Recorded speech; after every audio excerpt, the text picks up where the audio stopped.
The Ottoman Turks began as a nomadic people from the steppe beyond the Aral Sea. For centuries they had wandered present-day Turkey looking for new pasture lands.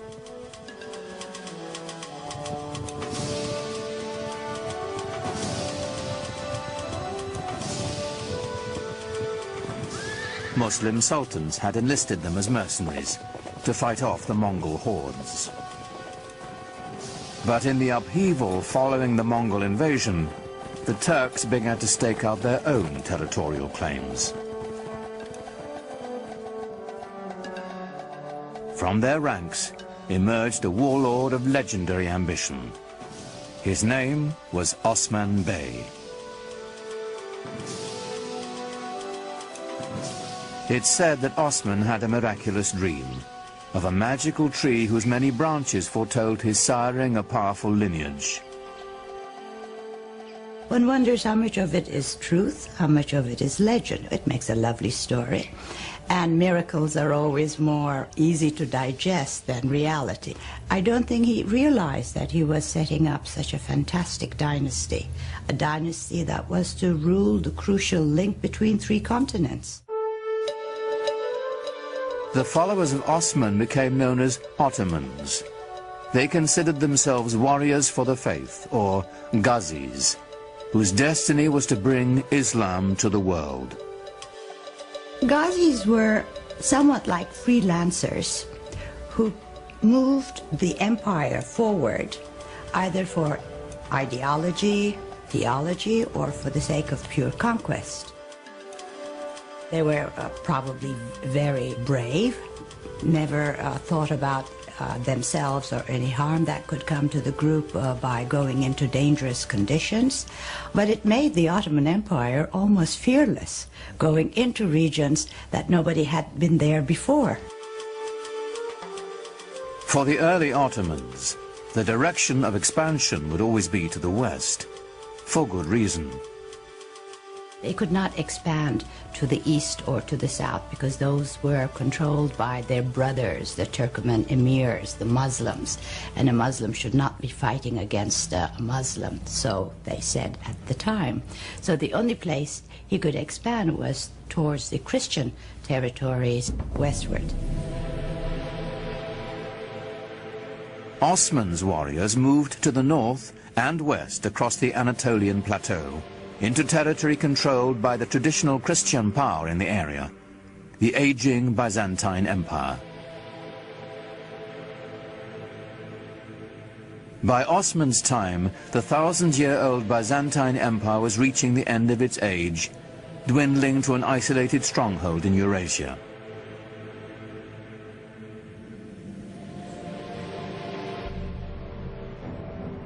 The Crusaders had already wreaked havoc across the region on their way to Jerusalem, sacking the capital city and helping to reduce the once proud Byzantine Empire to a few small warring states.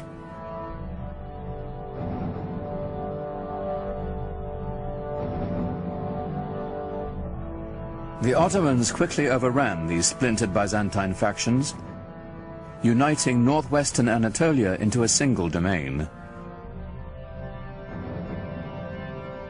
In 1326, the Ottomans took the powerful Byzantine city of Bursa, a victory that would change the character of the Ottoman Turks forever.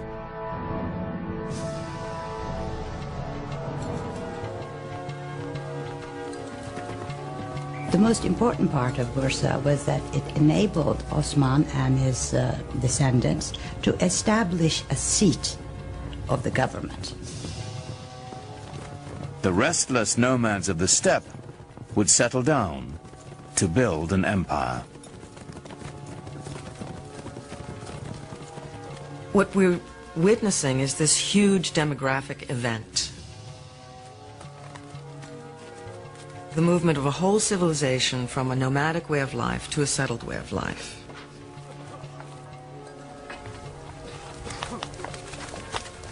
Now, when the Ottomans took Bursa and set it up as their capital, they were very concerned to establish themselves as the rightful standard bearers of Muslim civilization.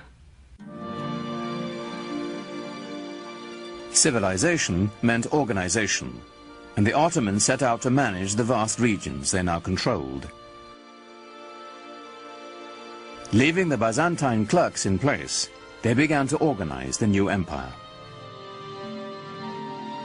First and foremost, taxation and record-keeping. The word bureaucracy has since lost its noble connotations. Yet this was a great innovation, as ambitious as any triumph in battle.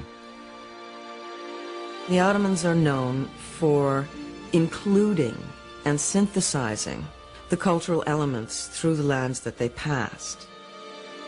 They are known for creating structures by which the peoples who lived there before could carry on their lives and their beliefs in the way that they chose.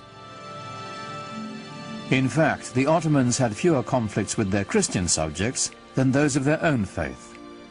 Muslim adversaries intent on challenging Ottoman rule. One of the bureaucratic, or let us say management problems facing the Ottomans was that there were still rival Muslim sort of proto-kingdoms around them. I mean, they were conquered by the Ottomans, but they had old grudges to bear. And they had certain claims to dynastic glory of their own, and they were constantly worried about these old Muslim families rising up and creating a rebellion. And so the story goes that they felt it would be imprudent to have the army made up of these sorts of people.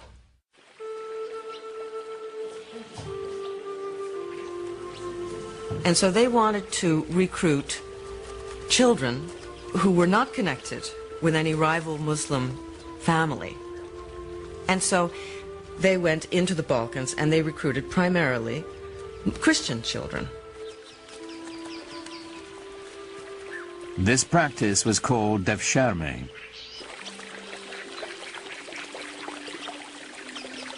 The young boys were technically slaves of the Sultan, but they weren't treated like slaves. First, they were brought into the Muslim faith, taught rituals of washing and prayer, and the Arabic and Ottoman languages.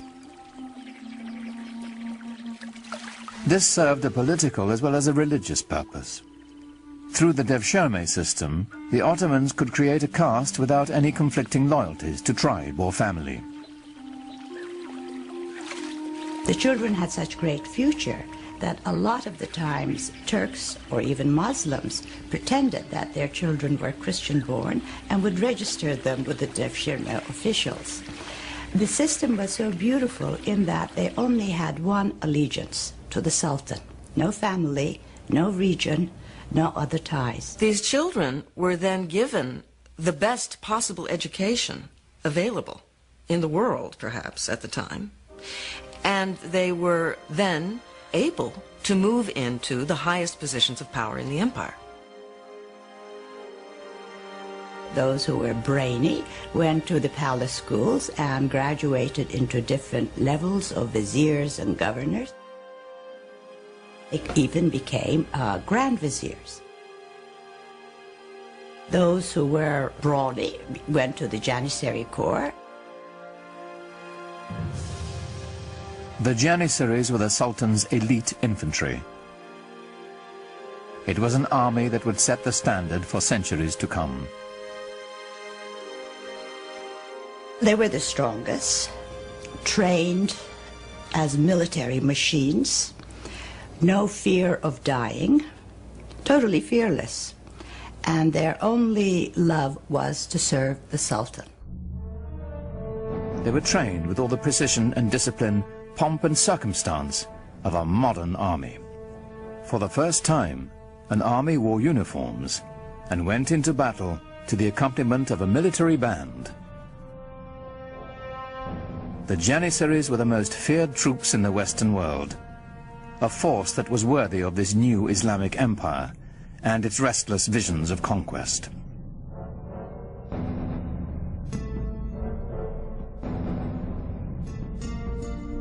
By the middle of the 15th century, the Ottoman Empire spread from present-day Turkey, known as Anatolia, deep into the Balkans, with one critical exception.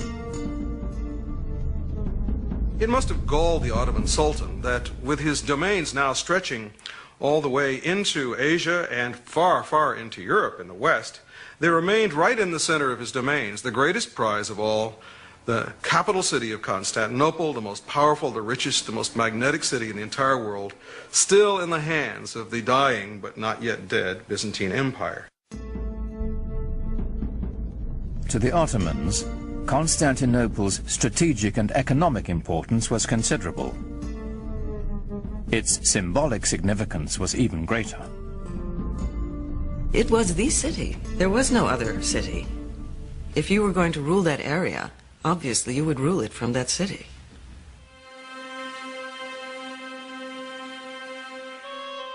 It's said that the goal of laying claim to Constantinople was decreed by Muhammad himself.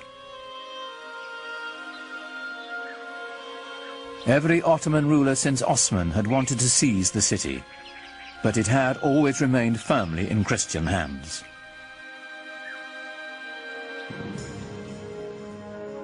Then a sultan came to power whose dreams of conquest would not be denied. History would honor him as Mehmet, the conqueror.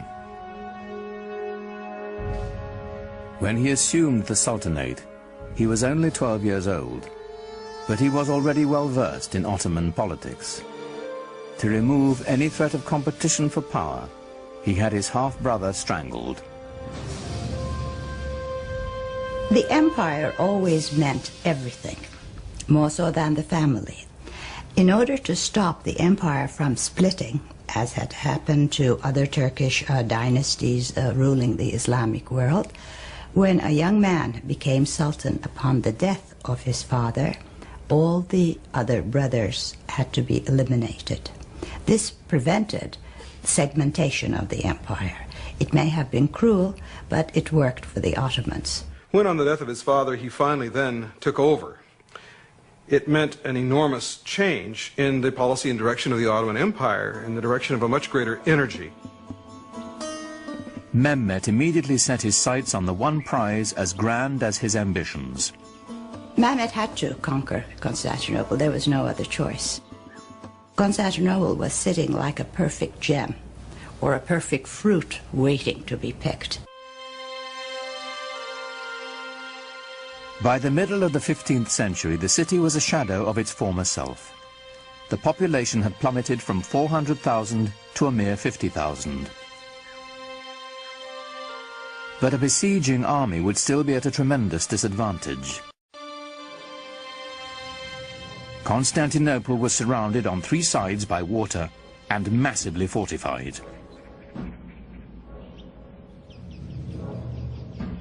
It was encircled by a triple ring of walls nearly 100 feet high and 30 feet thick. And they had already stood for 1,000 years. But Mehmet had an answer for these walls. And part of the military superiority of the Ottomans came from their sophisticated and diverse use of the possibilities of gunpowder. The siege of Constantinople in 1453 under Mehmet the Conqueror saw the first dramatic application of this in the form of huge cannons that had not been seen before, which Mehmet had specially commissioned for the occasion. Earlier cannons had been assembled with strips of forged metal bound with hoops. They fired stone projectiles with little more power than a catapult.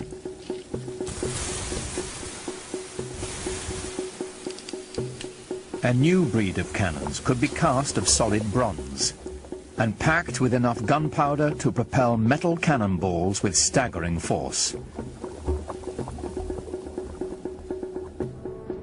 But Mehmet was not staking his hopes on cannon alone. The mile-wide channel of the Bosphorus Strait was all that connected the city to the Black Sea. If he could cut it off, Constantinople would be at his mercy.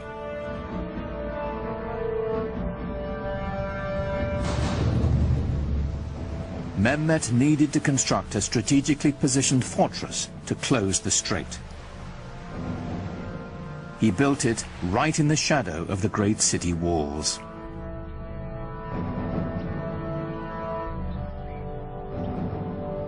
It took less than 4 months to build a massive 7-towered citadel called Rumeli Hisar.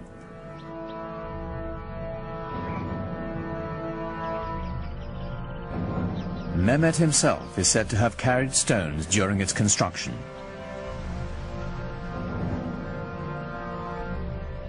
No sooner was it completed than he tightened his noose round the neck of the Bosphorus.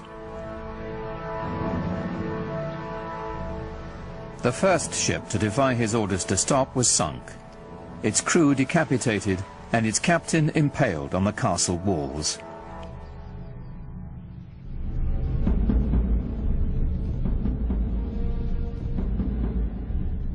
To stop Mehmet's ships from approaching, the Byzantines strung a massive chain across the strait.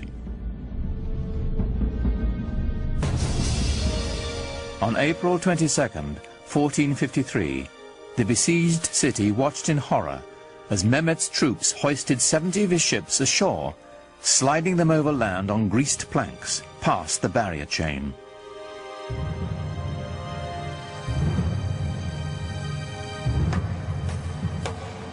More than 100,000 Ottoman soldiers now stood before the walls of Constantinople, braced for the greatest bombardment the history of warfare had ever known.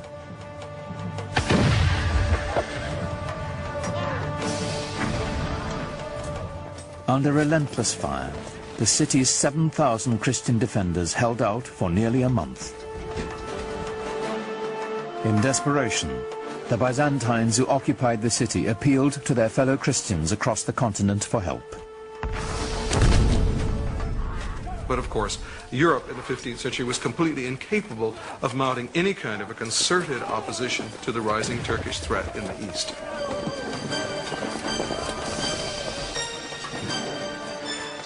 At that time, the kings of Europe had military and political problems of their own. Constantinople would have to fend for itself.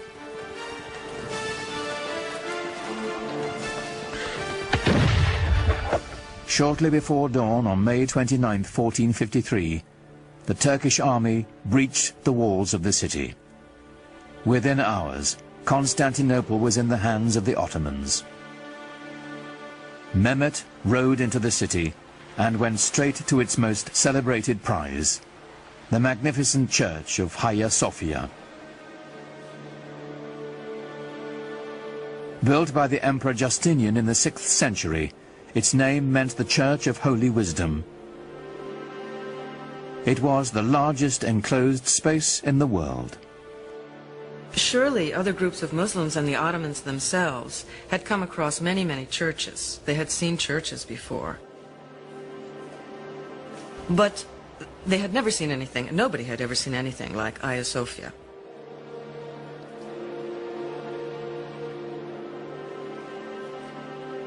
The Hagia Sophia, or Hagia Sophia as it's called in Turkish, was one of the marvels of architecture, marvels of the world. It had the largest and highest dome in history, and it was beautifully embellished with gold mosaics, and the space is incredible.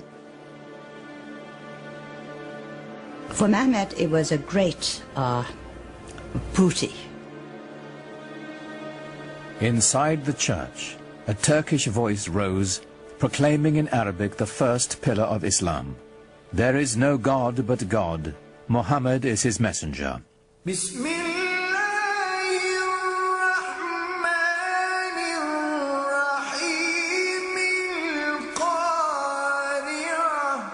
The single greatest church in Christendom was now a mosque.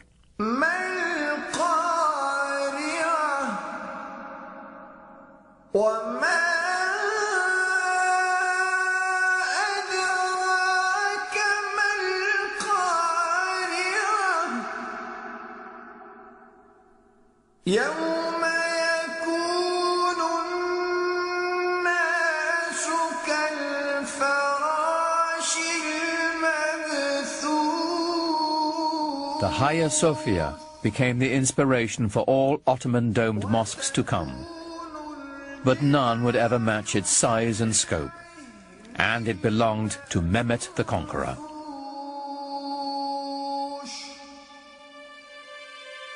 News of his triumph sent shockwaves around the world.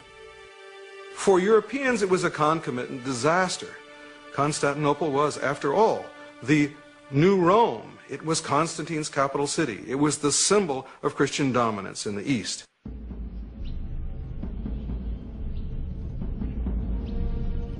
The Ottoman rulers had long stacked up titles for themselves. Khan, which is Turkish for emperor. Shahi Shah, Persian for king of kings. And Sultan, the Arabic word for ruler. But now, with all the former Byzantine Empire under their command, Mehmet and his successors claimed yet another title, Holy Roman Emperor. The Ottomans had reached the gates of the West and were poised to push on towards what they now claimed as their ultimate destiny, the conquest of Europe. That quest would fall to the most legendary sultan of all. He was born at the beginning of the 10th century by the Muslim calendar, and he was the 10th sultan descended from Osman. He was a child of destiny, whose greatness was expected. In the parlance of the day, he was the Sahib Quran, the universal ruler, the master of an auspicious conjunction, whose coming has been foretold, whose identity is confirmed astrologically. His name was Suleiman, after Solomon, the wise king of the Old Testament. The Ottoman Empire would reach its apex under Suleiman's reign. Suleiman was extremely well educated. He was trained to the Sultanate from the day he was born.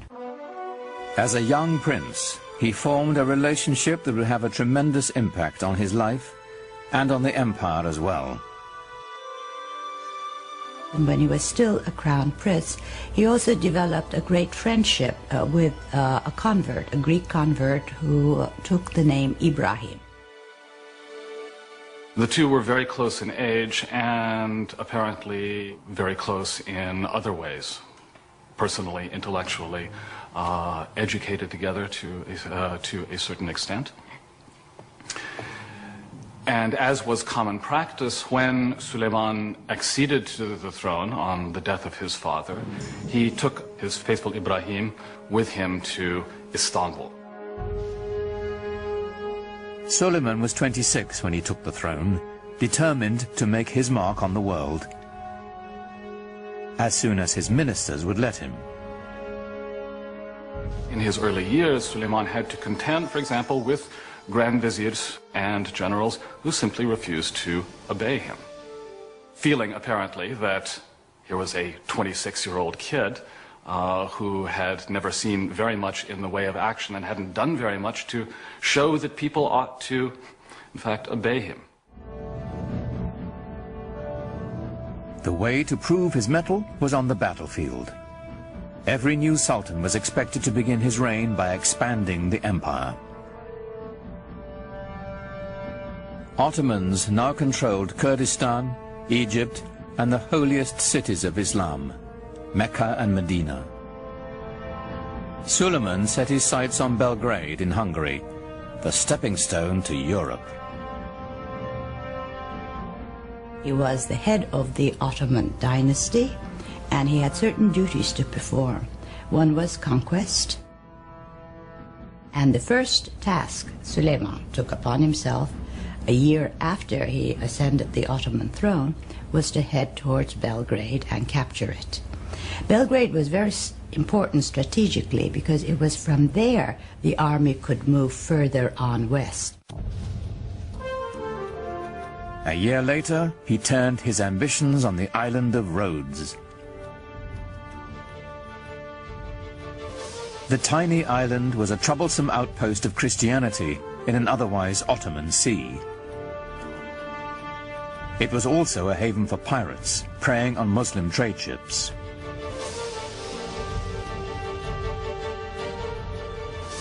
The 50,000 defenders of Rhodes manned one of the strongest forts in the world. Suleiman decided on a tactic other than relying on gunfire from his huge cannons. A new tactic, seldom used until that time.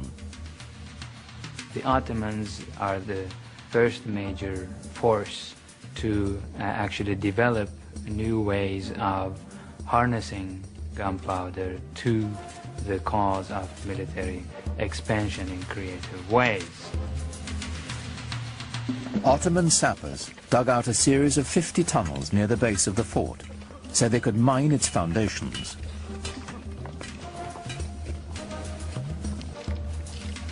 Performing this dangerous work were expendable Christian conscripts from the Balkans.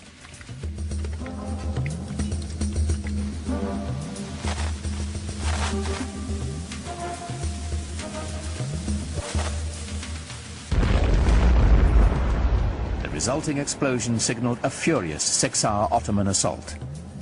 But the Turks were beaten back. Then, after 145 days of siege, the exhausted Christian defenders finally negotiated a truce. The Ottomans had won.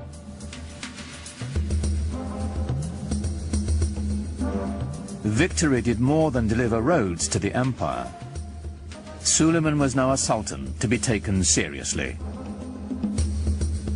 His march of conquest had begun.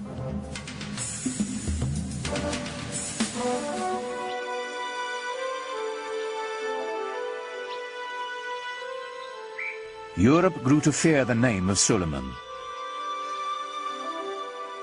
But within his own borders, he had another reputation. Islamic history remembers him as Kunan, the lawgiver. Ottomans were really bureaucrats in full sense of the word. They kept every single record, and in order to control the different peoples who participated in the world of the Ottomans, they had to have very carefully sorted out legal systems. Under Suleiman, a single legal system was defined for the sprawling empire. His laws would later become the basis of constitutions for several other nations. Well, Suleiman was the supreme monarch of the area. He was the center of the world.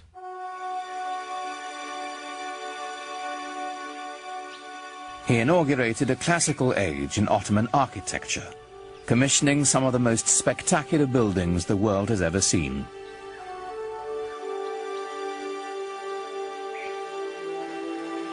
Suleiman was in a unique position of wealth and of consolidation, and he focused his attention on developing monumental architecture to commemorate his great dynasty and himself. Great religious architecture can really give people a sense of what is at the heart of the faith. Grandeur and majesty are the things that come to mind when Muslims think about God. A building that is grand and majestic can immediately remind people of the glory of God. Suleiman's chief architect, Sinon, was a man whose vision perfectly complemented the empire builder. Sinon perfected the signature structure of Islam, the domed mosque. His career spanned half a century and produced well over 300 buildings, including the refurbishment of one of the most important monuments in Islam, the Dome of the Rock in Jerusalem. But for the Sultan, of course, he built his masterpiece, the Süleymaniye Mosque in Istanbul. It is truly befitting Sinan, who is called the Great Master. These buildings were horrendously expensive, huge things that took many, many years to build, and a great deal of architectural talent and engineering skill and engineering experience. When they built a mosque like the Süleymaniye, they were doing it to say, yeah, I've got the power, I've got the money, I am the Sultan, I'm the King of Kings. But at the same time, there was also tremendous spiritual value in these things. The symbolism is not only that of empire, but of faith. In the spirit of Muhammad's teaching, the Great Mosque was a center of social services, complete with a hospital, school, and library. At its inauguration, it's said Suleiman gazed at it with awe and exclaimed, "O Solomon, I have surpassed thee."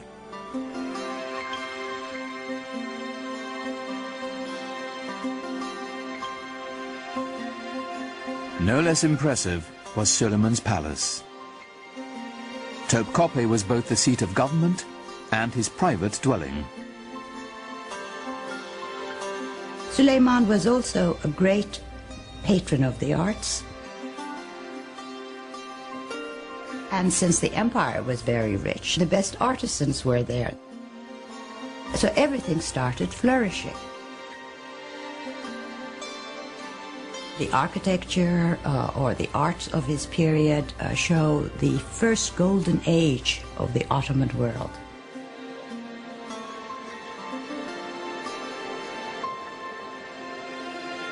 Everything that came out of his palace was exquisite. Suleiman himself was a goldsmith. Ottomans believed that every sultan had to have a tangible trade. Being a sultan was not considered a practical or a tangible trade.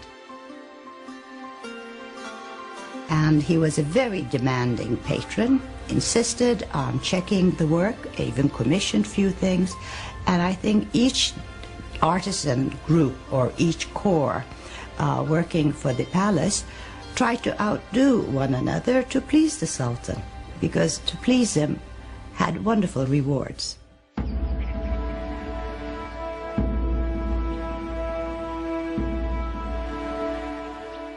And the Ottomans, of course, exercised quite a lot of influence on the European imagination, and the royal and the political, if you will, ceremony and pomp of the Ottomans was such that it would have humbled any citizen of the known world then. This was arguably one of the greatest world empires, and European observers could not walk away without feeling of respect for the sheer power of the Ottomans. In public, Suleiman required that all those around him remain completely silent, while he made his wishes known with the slightest nod or gesture. It must have been a tremendously impressive sight to see the courtyard of the palace filled with some 6,000 or 7,000 janissaries and other functionaries, no one saying a word. What was going on here was the creation of a sovereignty so mysterious and yet so far-reaching as to be seen as nearly divine. As Suleiman's power grew, his lifelong friend Ibrahim rose in the court structure. And Ibrahim Pasha, who became a Pasha later on, became his devoted Grand Vizier. In fact, Ibrahim married his sister. So they were not only good friends, they were also related.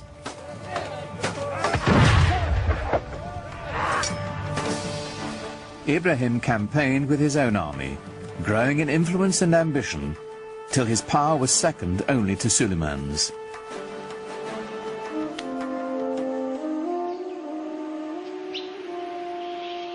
But for power and ambition, the secret world of the Sultan's harem had no equal.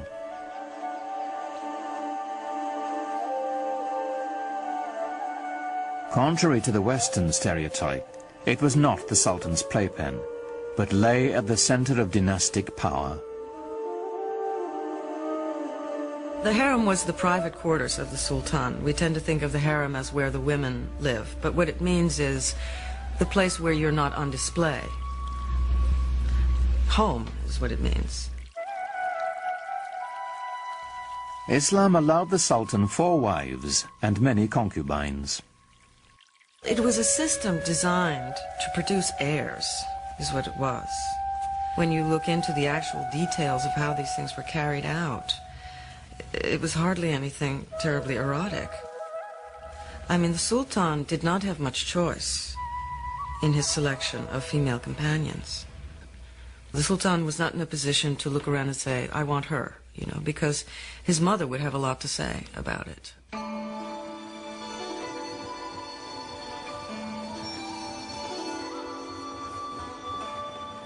With his first wife, Suleiman had a son and heir, Mustafa. But while he was in his mid-30s, the Sultan fell deeply in love with a Slavic slave girl named Harem. In the West, we know her by a different name, Roxolana. Roxolana would bear him a rival heir and become Suleiman's most trusted confidant. The Sultan was supposed to be protected from any undue influences. He was supposed to be protected from any rivals.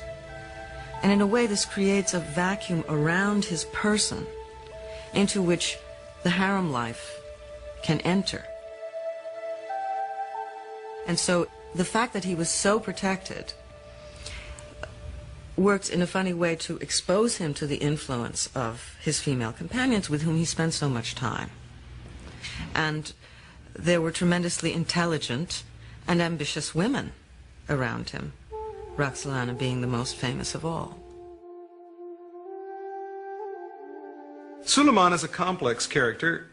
A man that we know from his own life was capable of the tenderest emotions, both toward his male friends and especially toward the great love of his life, his wife Hürrem Sultan, and toward his family as well. He had a number of extremely talented sons on whom he lavished a great deal of affection.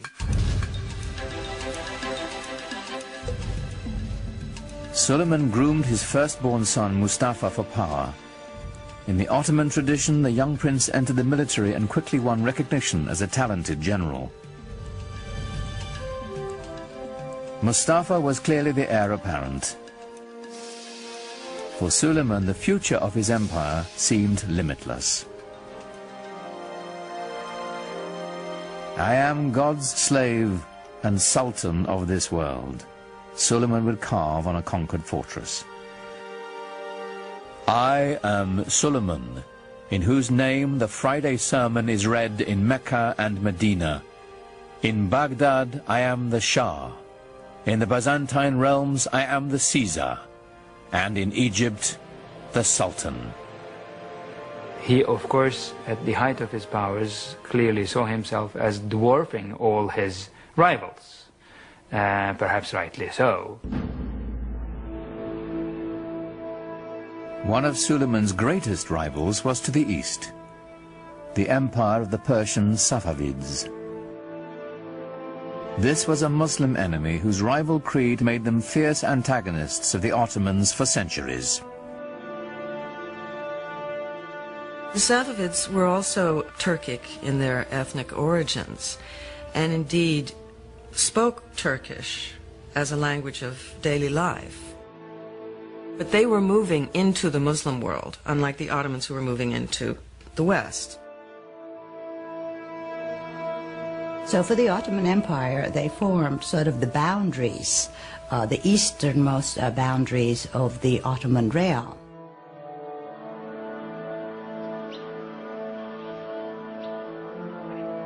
The Safavid dynasty was Shiite Muslims, bitter rivals to the Sunni Ottomans. According to the Shiites, a leader had to be designated by his predecessor and had to be of the family of Muhammad. According to the Sunni view, it was not designation that was necessary, and a person could be a leader of the community without being a direct descendant of Muhammad.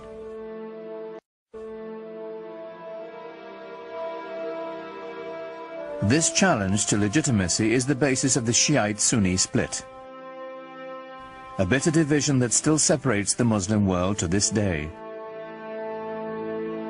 And I would say the Ottomans never really thought of themselves so much as Sunni until the Safavids came forth as this rival Shi'i.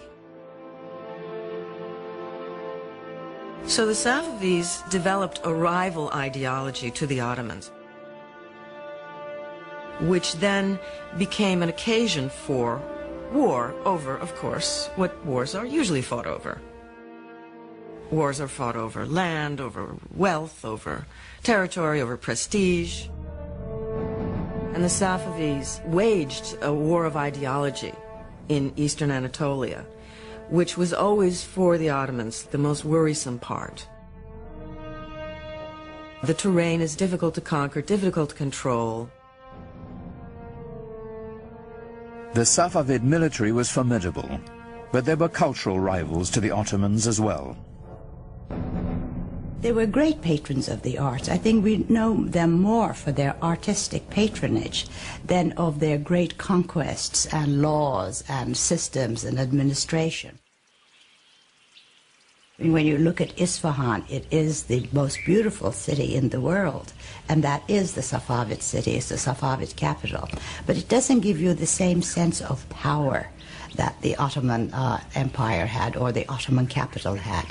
It's a different sense of power. It's more eloquent, perhaps, more precious in its decoration and its ceremonial spaces.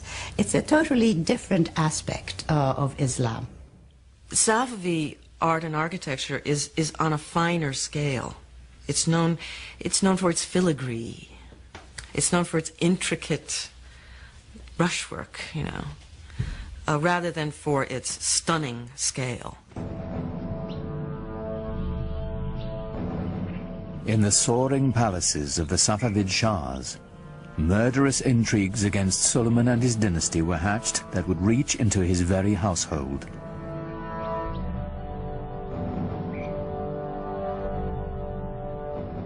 But Suleiman's eyes were on the west, where a fragmented and vulnerable Europe awaited his conquest.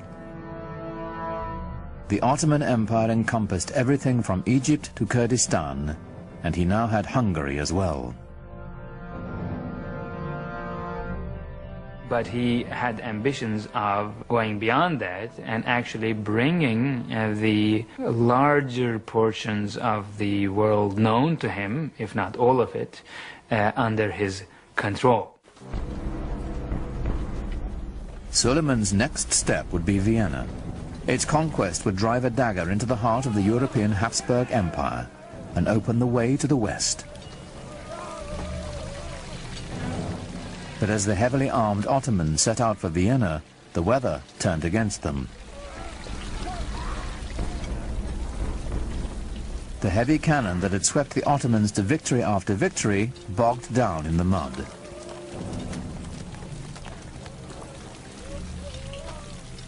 Suleiman had to move on without them.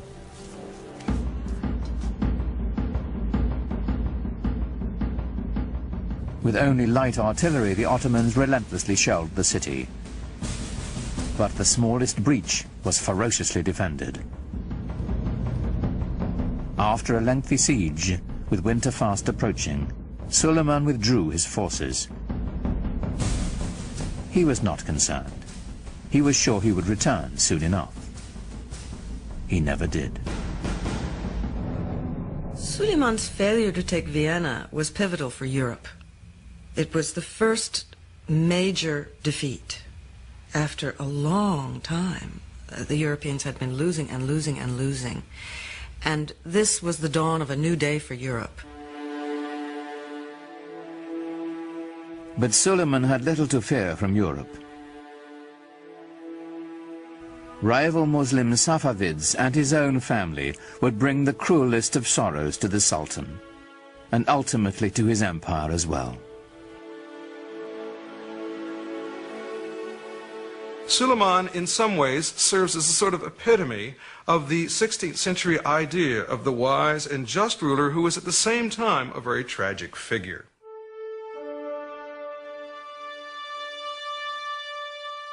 In the power-laden world of the Sultan's household, the intrigues never ceased. The Topkapi Palace, as it was originally conceived, had no quarters for the ladies. The women lived in what was called the Old Palace. But Hiram always complained about her husband, as most wives would, spending too many days and months campaigning outside the capital. She kept saying she feels very lonely and the children miss him. Well, surprisingly, there was a fire in the old palace, fire in Hiram's quarters. So she had to be moved to the Topkapi Palace temporarily while her old quarters were being renovated. Well, she moved in and never moved out.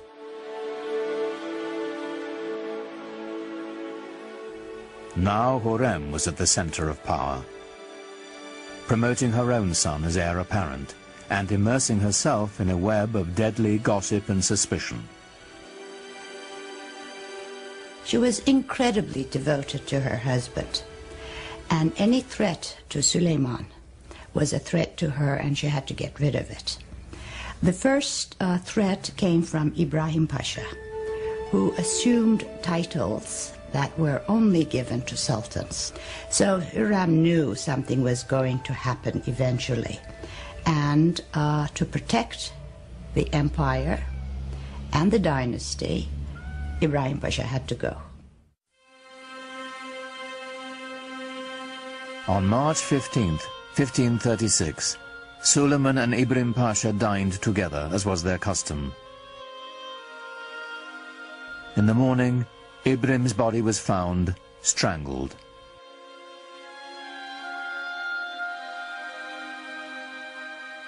But Suleiman's desolation and loss had only begun.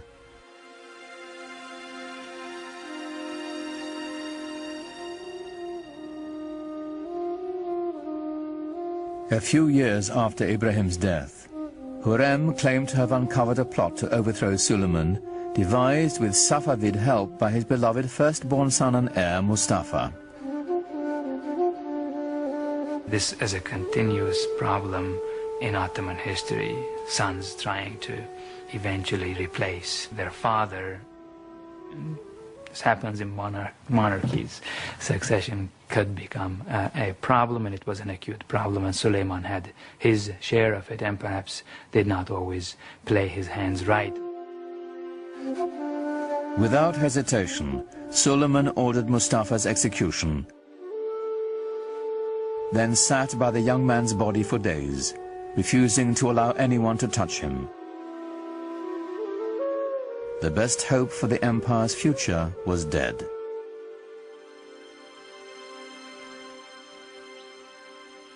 When Hurrem herself died the following year, Suleiman fell deeper into despair, finding solace in his poetry.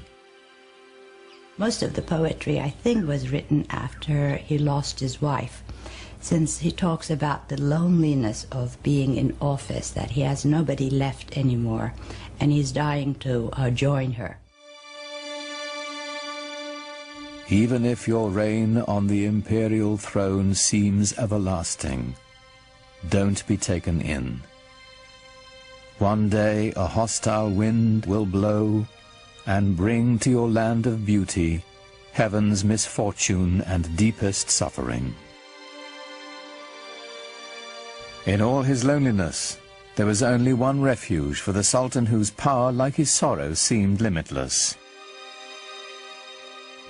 He returned to the field of battle, to the work of conquest. He personally led 13 campaigns. The last one was at Szigetvar, which is in Hungary now. I think he knew that this was going to be his last campaign. He personally led it, knowing that he would not come back alive. In 1561, the man who had ruled the empire longer than any other died in his grand war pavilion, surrounded by his generals. He was 67. No Ottoman Sultan would ever achieve his greatness again. The nexus of world power would move from the Mediterranean Sea to the Atlantic Ocean and the New World, slowly leaving the Ottomans behind.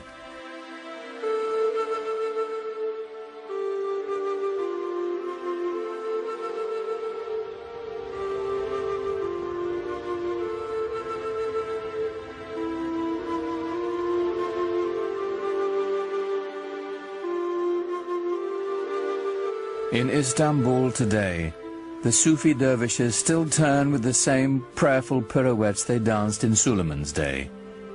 It is a meditation in motion, whose mystic origins go back even further, to the time of the Prophet Muhammad. You have become the best community ever raised up in mankind, the Quran assures all believers. Enjoining the right and forbidding the wrong, and having faith in God. Islamic and Western civilization have the same roots. They're dawning in the Fertile Crescent. The monotheism of the Jews and Christians. The classical intellectual culture of the ancient Greeks.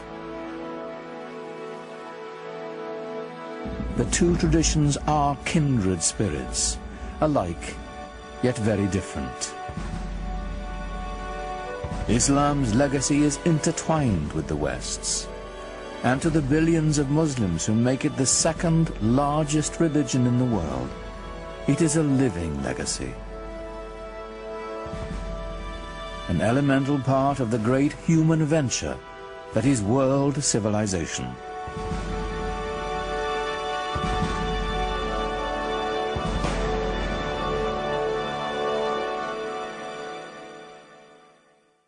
Islam Empire of Faith continues at PBS Online. Click through our interactive timeline to learn more about the history and culture of Islam, or take a virtual tour of the Dome of the Rock and other extraordinary sites. It's all online at pbs.org or America Online, keyword PBS.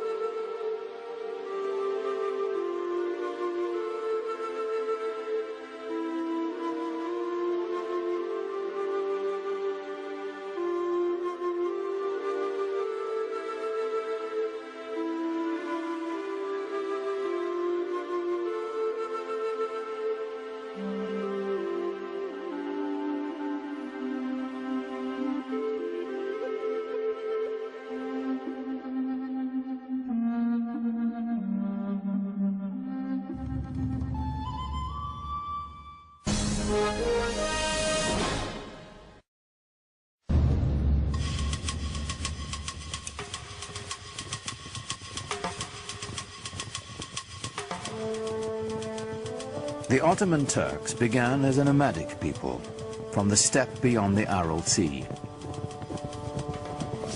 For centuries they had wandered present-day Turkey looking for new pasture lands.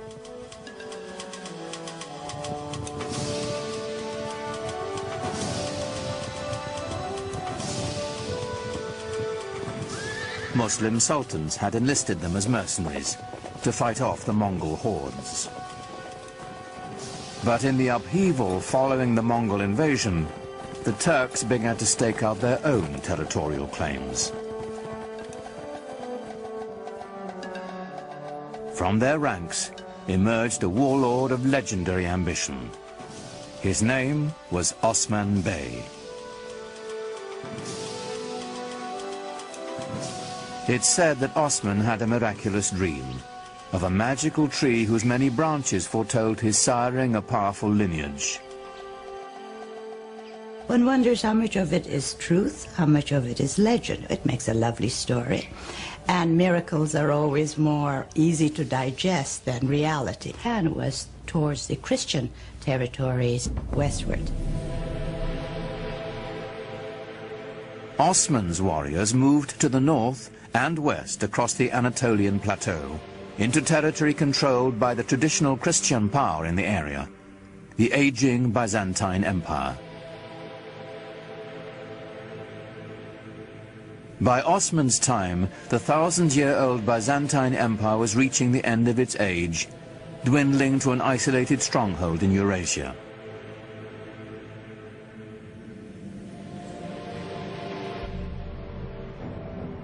The Crusaders had already wreaked havoc across the region on their way to Jerusalem, sacking the capital city and helping to reduce the once proud Byzantine Empire to a few small warring states.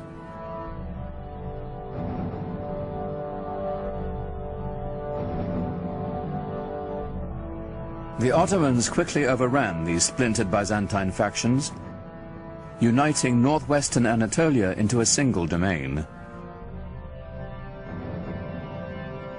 In 1326, the Ottomans took the powerful Byzantine city of Bursa, a victory that would change the character of the Ottoman Turks forever. I don't think he realized that he was setting up such a fantastic dynasty, a dynasty that was to rule the crucial link between three continents. The followers of Osman became known as Ottomans. They considered themselves warriors for the faith, or Ghazis, whose destiny was to bring Islam to the world. Ghazis were somewhat like freelancers who moved the empire forward either for ideology, theology, or for the sake of pure conquest. They were probably very brave, never thought about themselves or any harm that could come to the group by going into dangerous conditions, but it made the Ottoman Empire almost fearless, going into regions that nobody had been there before. For the early Ottomans, the direction of expansion would always be to the west, for good reason. They could not expand to the east or to the south because those were controlled by their brothers, the Turkoman emirs, the Muslims, and a Muslim should not be fighting against a Muslim, so they said at the time. So the only place he could expand... Taxation and record keeping. The word bureaucracy has since lost its noble connotations. Yet this was a great innovation, as ambitious as any triumph in battle. The Ottomans are known for including and synthesizing the cultural elements through the lands that they passed. They are known for creating structures by which the peoples who lived there before could carry on their lives and their beliefs in the way that they chose. In fact, the Ottomans had fewer conflicts with their Christian subjects than those of their own faith. Muslim adversaries intent on challenging Ottoman rule. One of the bureaucratic, or let us say management problems facing the Ottomans was that there were still rival Muslim sort of proto-kingdoms around them. I mean, they were conquered by the Ottomans, but they had old grudges to bear. And they had certain claims to dynastic glory of their own, and they were constantly worried about these old Muslim families rising up and creating a rebellion. And so the story goes that they felt it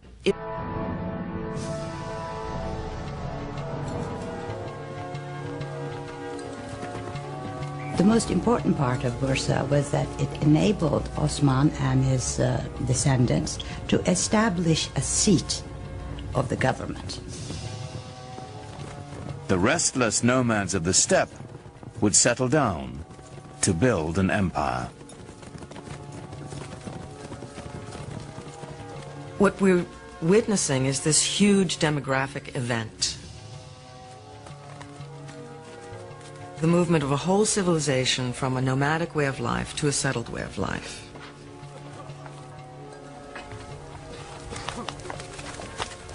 Now, when the Ottomans took Bursa and set it up as their capital, they were very concerned to establish themselves as the rightful standard bearers of Muslim civilization.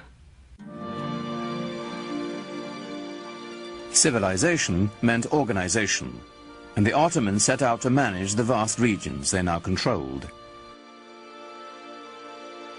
Leaving the Byzantine clerks in place, they began to organize the new empire. First and foremost,